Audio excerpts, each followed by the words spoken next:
मंगल भवन अमंगल हारी, द्रवौ सुदशरथ अजर बिहारी। पिछले एपिसोड में आपने सुना गृद्धराज जटायु ने सीता जी की दुख भरी वाणी सुनकर पहचान लिया कि ये तो रघुकुल तिलक श्री रामचंद्र जी की पत्नी है।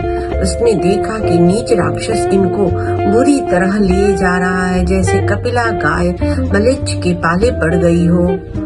सीते पुत्र करस जनि त्रासा, करी हूँ जातु धान कर नासा। धावा क्रोधवंत खग कैसे, छूटई पवि पर्वत कहूँ जैसे। वह बोला, हे सीते पुत्री, भय मत कर, मैं इस राक्षस का नाश करूंगा। यह कहकर वह पक्षी क्रोध में भरकर कैसे दौड़ा, जैसे पर्वत की ओर वज्र छूटता हो। रे रे दुष्ट ठाड़ की न होही, निर्भय चलस न जाने ही मोही। आवत देखी कृतांत समाना, फिर दस कंदर करे अनुमाना। उसने ललकार कर कहा, रे रे दुष्ट, खड़ा क्यों नहीं होता? निडर होकर चल दिया, मुझे तूने नहीं जाना। उसको यमराज के समान आता हुआ देखकर रावण घूम कर मन में अनुमान करने लगा कि मैं नाकी खगपति होई, मम बल जान सहित पति सोई। जाना जरठ जटायु एहा, मम कर तीरथ छाड़ी देहा। या तो मैनाक पर्वत है या पक्षियों का स्वामी गरुड़, पर वह गरुड़ तो अपने स्वामी विष्णु सहित मेरे बल को जानता है। कुछ पास आने पर रावण ने उसे पहचान लिया और बोला, यह तो बूढ़ा जटायु है, यह मेरे हाथ रूपी तीर्थ में शरीर छोड़ेगा। सुनत गीत क्रोधातुर धावा, कह सुनु रावण मोर सिखावा। तज्जन की कुशल गृह जाहू, नाहित अस होई यहीं बहु बाहू।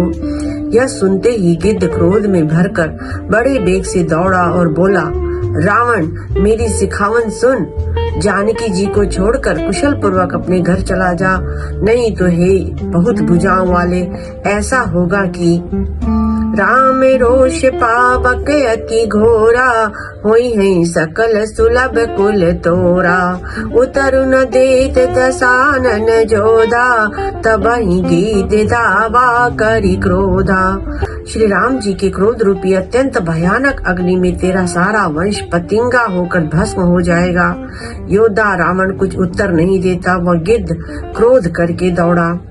धरि कच बिरथ कीन मही गिरा, सीतहि राखी गिद्ध पुनि फिरा। चोचन हमारी बिदार सिदेही, दंड एक भई मूर्छाते ही। उसने रावण की बाल पकड़कर उसे रथ के नीचे उतार दिया। रावण पृथ्वी पर गिर पड़ा। गिद्ध सीता जी को एक ओर बैठाकर फिर लौटा और चोंच से मार मार कर रावण के शरीर को विदीर्ण कर डाला। इससे उसे एक घड़ी के लिए मूर्छा हो गई। तब सक्रोध निशिचर खिसियाना, काटे सि परम कराल कृपाना। काटे सुपंख पराग गदरनी, सुमिरी राम करी अद्भुत करनी। तब खिसियाए हुए रावण ने क्रोध युक्त होकर अत्यंत भयानक कटार निकाली और उससे जटायु के पंख काट डाले। पक्षी जटायु श्री राम जी की अद्भुत लीला का स्मरण करके पृथ्वी पर गिर पड़ा। सीता ही जान चढ़ाई बहोरी, चला उताइल त्रासन थोरी। करति बिलाप जाति नव सीता, व्याध विवश जनु मृगी सबीता। सीता जी को फिर रथ पर चढ़ाकर रावण बड़ी उतावली के साथ चला। उसे भय कम न था। सीता जी आकाश में बिलाप करती हुई जा रही हैं, मानो व्याध के वश में पड़ी हुई जाल में फंसी हुई कोई भयभीत हिरनी हो। गिरि पर बैठे कपिन निहारी, कही हरि नाम दीन पट डारी। ए विधि सीतहि सोलह गयहु, बन अशोक महाराखत भयहु। पर्वत पर बैठे हुए बंदरों को देखकर सीता जी ने हरि नाम लेकर वस्त्र डाल दिया और इस प्रकार वह सीता जी को ले गया और उन्हें अशोक वन में जा रखा। हारि पराकल बहुविधि भयारु प्रीति दिखाई, तब अशोक पादप तर राखिसी जतन कराय। सीता जी को बहुत प्रकार से भय और प्रीति दिखलाकर जब वह दुष्ट हार गया, तब उन्हें यत्न करा के सब व्यवस्था ठीक करा के अशोक वृक्ष के नीचे रख दिया। जेहि विधि कपट कुरंग संग धाई चले श्री राम, सो छवि सीता राखी उर रटती रहती हरि नाम। जिस प्रकार कपट मृग के साथ श्री राम जी दौड़ चले थे, उसी छवि को हृदय में रखकर वे हरि नाम राम नाम रटती रहती हैं। रघुपति अनुज ही आवति देखी, बाहिज चिंता की निबिसेखी। जनक सुता परिहर हूँ अकेली, आयहु तात बचन मम पेली। इधर श्री रघुनाथ जी ने छोटे भाई लक्ष्मण जी को आते देखकर ब्रह्म रूप में बहुत चिंता की और कहा, हे भाई, तुमने जानकी जी को अकेले छोड़ दिया और मेरी आज्ञा का उल्लंघन कर यहाँ चले आए। निशिचर निकर फिराई बन माही, मम मन सीता आश्रम जानाही। गई पद कमल अनुज कर जोरी, कहु नाथ कछु मोहि न खोरी। राक्षसों के झुंड में वन में फिरते रहते हैं, मेरे मन में राक्षसों के झुंड वन में फिरते रहते हैं, मेरे मन में ऐसा आता है कि सीता आश्रम में नहीं है। छोटे भाई लक्ष्मण जी ने श्री राम जी के चरण कमलों को पकड़कर हाथ जोड़कर कहा, हे नाथ, मेरा कुछ भी दोष नहीं है। अनुज समेत गए प्रभु तहवा,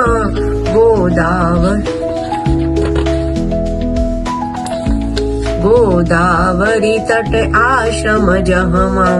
आश्रम देखी जानकी हीना, बहे बिकल जस प्राकृत दीना। लक्ष्मण जी सहित प्रभु श्री राम जी वहाँ गए जहाँ गोदावरी के तट पर उनका आश्रम था। आश्रम को जानकी जी से रहित देखकर श्री राम जी साधारण मनुष्य की भांति व्याकुल और दीन दुखी हो गए। हा गुण खानी जानकी सीता, रूप शील व्रत नेम पुनीता। लक्ष्मण समुझाए बहु भांति, पूछन चले लता तरुपाती। वे विलाप करने लगे, हा गुणों की खान जानकी, हा रूप शील व्रत और नियमों में पवित्र सीते। लक्ष्मण जी ने बहुत प्रकार से समझाया। तब श्री राम जी लताओं और वृक्षों की पंक्तियों से पूछते हुए चले, हे खग मृग हे मधुकर श्रेणी, तुम देखी सीता मृग नैनी। कंजन सुख कपोत मृग मीना, मधुप निकर कोकिला प्रवीणा। हे पक्षियों, हे पशुओं, हे भौरों की पंक्तियाँ, तुमने कहीं मृग नैनी सीता को देखा है? खंजन, तोता, कबूतर, हिरन, मछली, भौरों का समूह, प्रवीण, कोयल, कुंद कली दाड़िम दामिनी, कमल सरद शशि अहि भामिनी। बरनु पास मनोज धनु हंसा, गज के हरि निज सुनत प्रशंसा।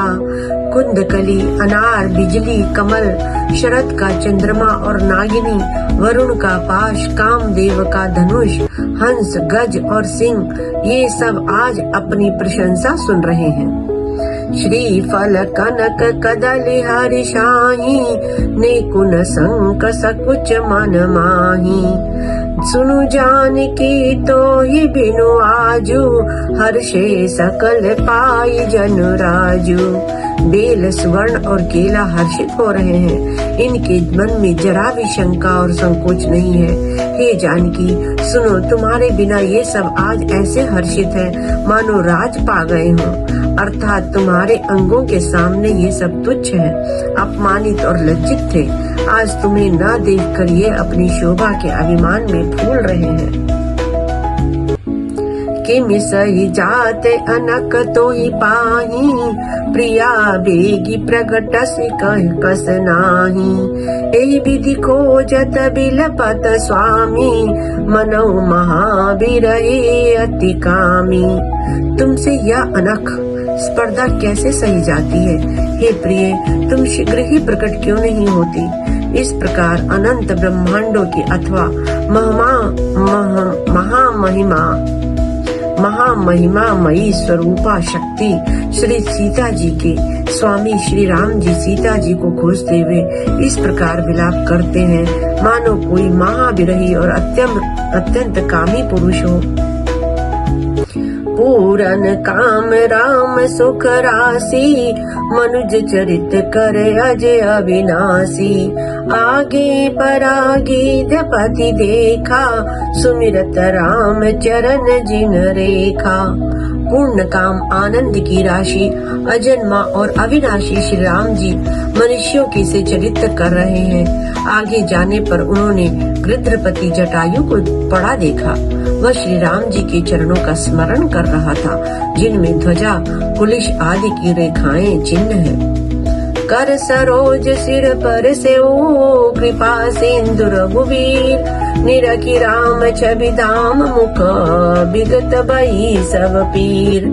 कृपा सागर श्री रघुवीर जी ने अपनी कर कमल से उसके सिर का स्पर्श किया, उसके सिर पर कर कमल फेर दिया।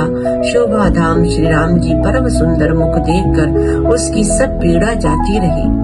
तब कह गीत बचन धरि धीरा, सुनहु राम भंजन भव वीरा। नाथ दसानन यह गति कीनी, तेहि खल जनक सुता हरि लीनी। तब धीरज धरकर गिद्ध ने यह वचन कहा, हे भव, हे जन्म मृत्यु के भय का नाश करने वाले श्री राम जी, सुनिए। हे नाथ, रावण ने मेरी यह दशा की है, उसी दुष्ट ने जानकी जी को हर लिया है। लह दक्षिण दिशि गयो गोसाई, बिलपति अति कुररी की नाई। तरस लागी प्रभु राखेउ प्राणा, चलत सहत अब कृपा निधाना।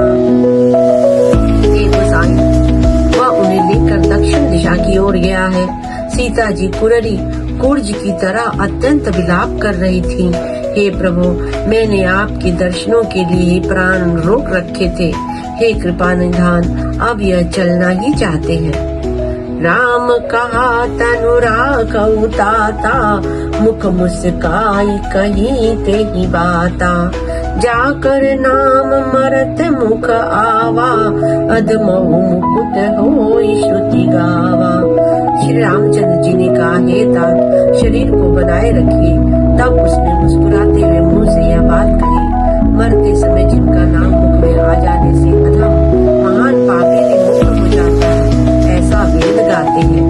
सो मम लोचन गोचर आगे, राखौ देह नाथ के ही खागे। जल भरि नयन कहाई रघुराई, तात कर्म निज ते गति पाई। वही आप मेरे नेत्रों के विषय होकर सामने खड़े हैं। हे नाथ, अब मैं किस कमी की पूर्ति के लिए देह को रखूं? नेत्रों में जल भरकर श्री रघुनाथ जी कहने लगे, हे तात, आपने अपने श्रेष्ठ कर्मों से दुर्लभ गति पाई है। परहित बस जिनके मन माही, तिन कहूँ जग दुर्लभ कछु नाही। तनु तज तात चाहु मम धावा, देऊ काह तुम पूरन कामा। जिनके मन में दूसरों के हित बसता है, समाया रहता है, उनके लिए जगत में कुछ भी कोई भी गति दुर्लभ नहीं है। हे तात, शरीर छोड़कर आप मेरे परम धाम में जाइए। मैं आपको क्या दूं, आप तो पूर्ण काम है, सब कुछ पा चुके हैं।